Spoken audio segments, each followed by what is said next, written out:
So today I'm going to show you how I made this small vessel with a tall finial on it. And I got the idea from a woman who, I don't find her online anymore, but her name is Cindy Drozda. She's pretty well known.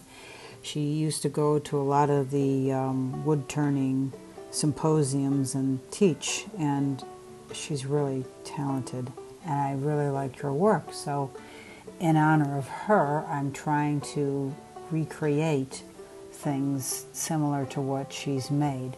I'm nowhere near her level, but you got to start somewhere, and this is where I'm going to start. The image in that top right corner is one of the vessels that she has made. I previously milled this log of cedar round. It had bark on it, and I rounded it off and just stuck it off to the side. I didn't know what I wanted to do with it. So I had milled it previously, and I'm using a round carbide tip here.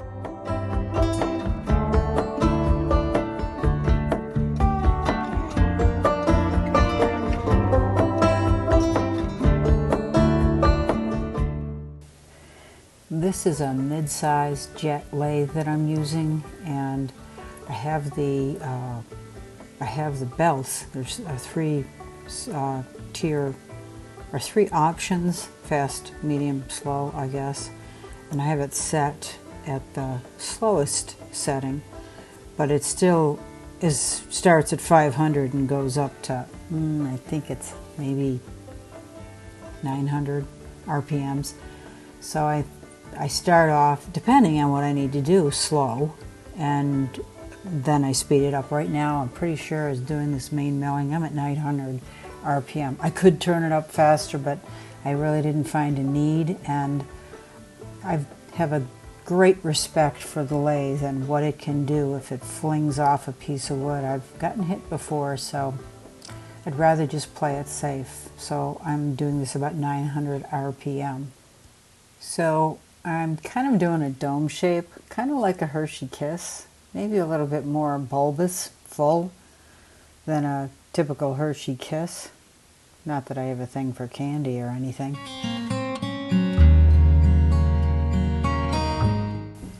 So I'm using the diamond-shaped carbide cutter. I could have used the parting tool like I am here, using it at the front. It really makes a dead flat cut, which you can see I cut the tip of this off, and that's where I'm going to put the hole. You'll see that in the next shot.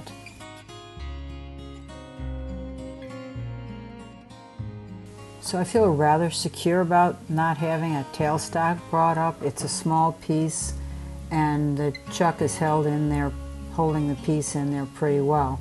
So I'm just identifying the area there with the diamond pointing tool again to try and figure out the size of the hole and the size of the top that I will be securing onto this vessel made of cedar. I started out drilling this hole out with a square carbide tip, and then I went to the round carbide tip, and then I ended up using at the end this curved carbide tip so I could get closer to the edges and just have more control over where I was going and what I was milling out. I got about, I don't know, about a ½ inch from the bottom just to give it some depth in there. Didn't want the thing bottom heavy, so I just finished that, and it was really smooth. I didn't have to do any sanding inside of this thing. See, there's the straight carbide tip. So I used it. See, I was testing out the depth there, and I knew I had to go a lot further at this particular stage. But that changes, you know, once you mill it out. And I also used my compressor to blow it out, so I really had a good idea what I was getting after, and the depth and the cleanliness or the smoothness of the interior of this cut.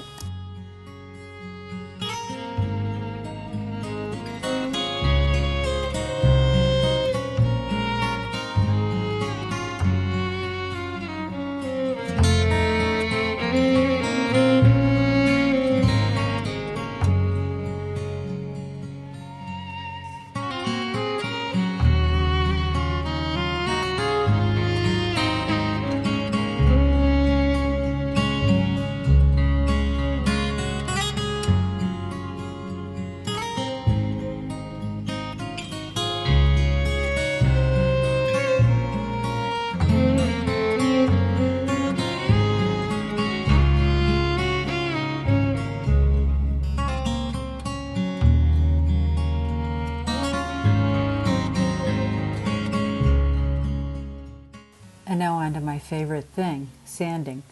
I'm starting with I'm starting with 220 grit, and then I move on to the ultra finish stuff. It's sanding on foam material. I don't even know what it's called. If somebody knows what it's called, please leave it in the comments below. These just aren't things that I can remember or that I care to remember. I focus on the creation more than the craft, so I don't remember this stuff. I know they have names though, so if you know the names, if you could leave it in the comments, that'd be awesome.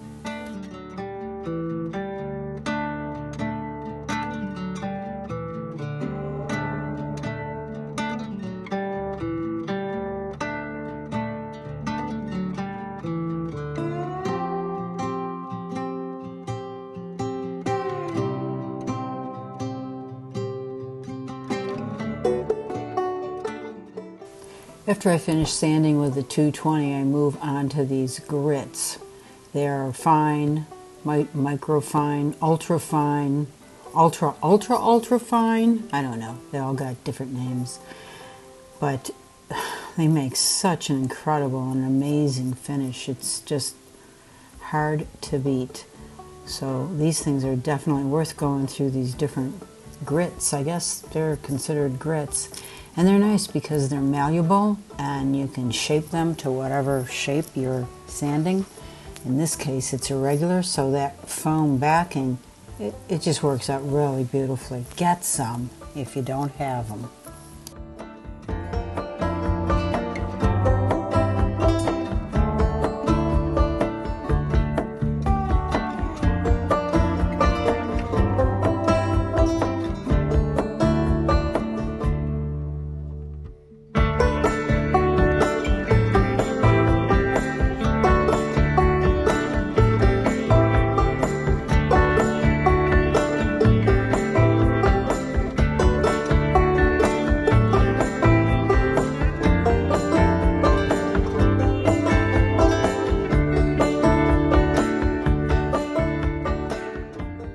So now this thing is smooth as silk. So what I put on next is this stuff I made. It's a micro wax and beeswax mixture that I created.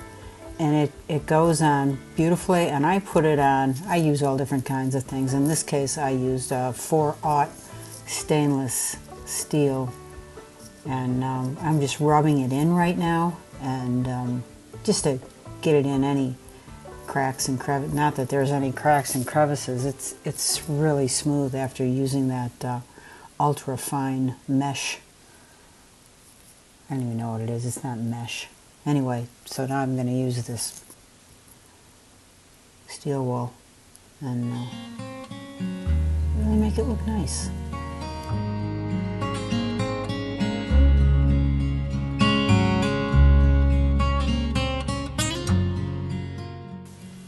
So now I'm setting up the tool rest for the removal of this from the piece that's attached to the chuck, and I didn't grab it in time, sadly, and it went flying, and fortunately it didn't get dented because cedar is kind of a soft wood, but it did not get dented, so I was very happy about that. I like to save these little chunks that are left over. I mean, who knows what you can use that for. When you're creative, you're always thinking about things you can use. So this was a piece that came off of a leg that I'm using to mill I don't know what that's called either, something to put my, you'll see it, I'll put my bowl onto it and hold it in place so I can mill the end smooth.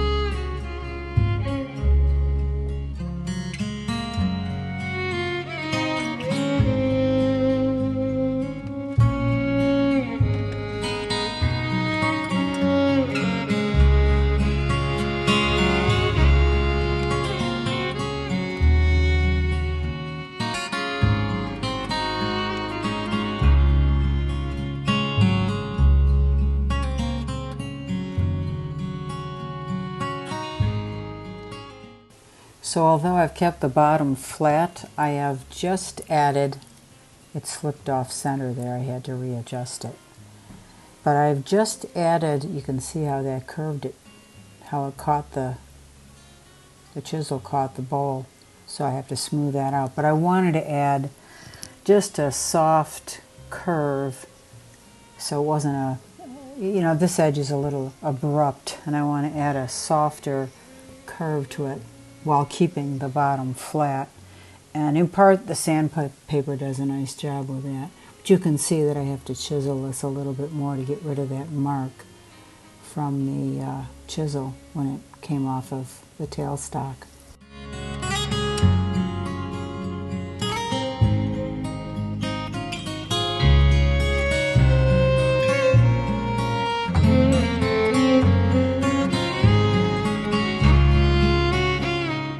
And despite the fact that I went through all this sandpaper and finishing before, I'm going to have to do it again, only because when it flung off of the tailstock, I kind of messed things up and really wanted to make sure this finish was really smooth. So I went through that whole finishing process again. Now I'm taking the chuck jaws and increasing them to fit this piece that I am going to make into the cap.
So you probably figured out that that piece sticking out will be the insert to hold the top in place. This is going to be the base of the top. So right now what I'm doing is just milling the top part. It's going to be kind of tiered. You'll see it in the end. But this is going to be the hood, and that inner lip will be what sits on top of the hole around the vessel so it doesn't fall through. So I flip that around in the chuck, and I'm careful not to press too hard with the chuck jaws so they dent that interior knob, if you will. And this is where I finish it off, and I make the shape that I think will be appealing for the lid.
So there's going to be a part 2 to this video to keep it short, and this is the final piece, which I'll show you how I make that finial next. If you enjoy my videos, please like and subscribe. I'd really appreciate it. Thanks so much for watching.